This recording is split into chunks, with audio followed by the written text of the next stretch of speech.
Yes. 16 minutes after 7. Sometimes I wish I could talk about what goes on behind the scenes.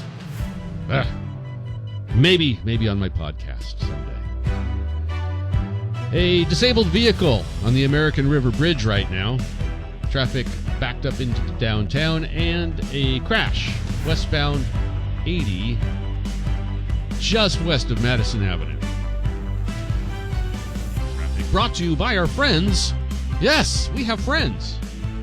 I have friends at ZeroResSacramento.com. What are you laughing about, Dan? I have friends. I'm laughing about there is a new person, a new woman on the ugliest women in politics list, and her name is Yamiche Alcindor.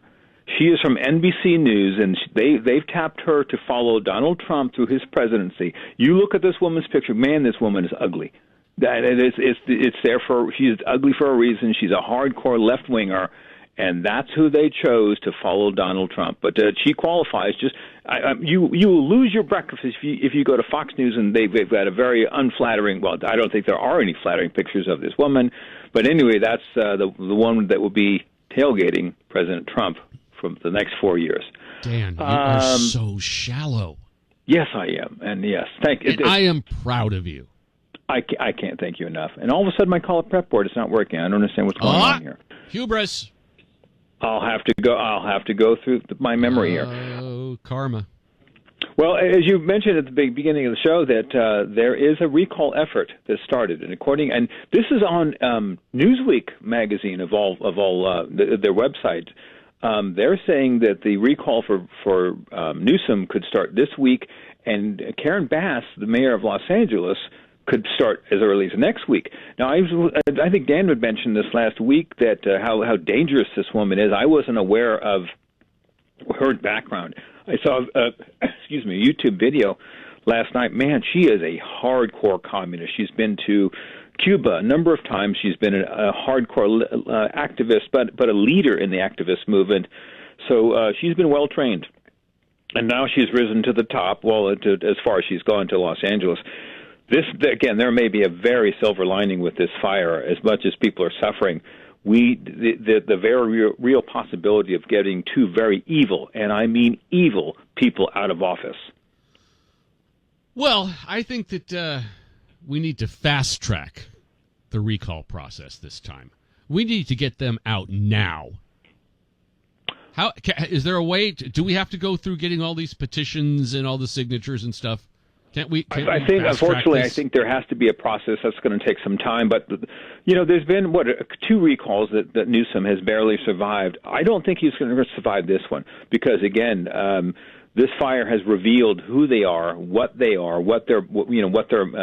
methods are, and the way that they have completely mishandled. They can't even use climate change as an excuse because if they believe in climate change, which is they believe man has caused this, which is that there's no evidence to support that, then they should have at least done something to stop it. I mean, it's one thing to whine and complain about it, but if you believe in that sort of thing, we'll take action.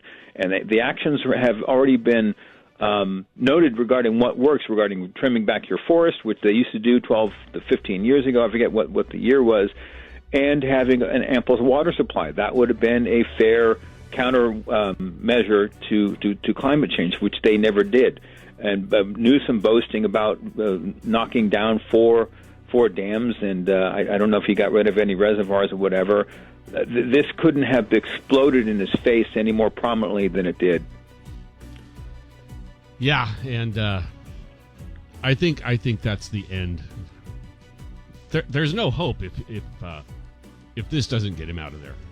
I agree. If he survives this, and then California is done as a state. This was intentional. Oh, eight fires starting up simultaneously? Come on. And no mention of that? And it was because of climate change, Dan. Climate change. Yeah. Tomorrow, let's talk about the comparison to what happened here in Sonoma, Napa to what's going on now. There's a lot of things I'd like to bring up. Yeah, I would too. But I am now officially over time. So, Dan, all right, thanks. You remain a fine American. And a lousy Mexican. Thank you for that.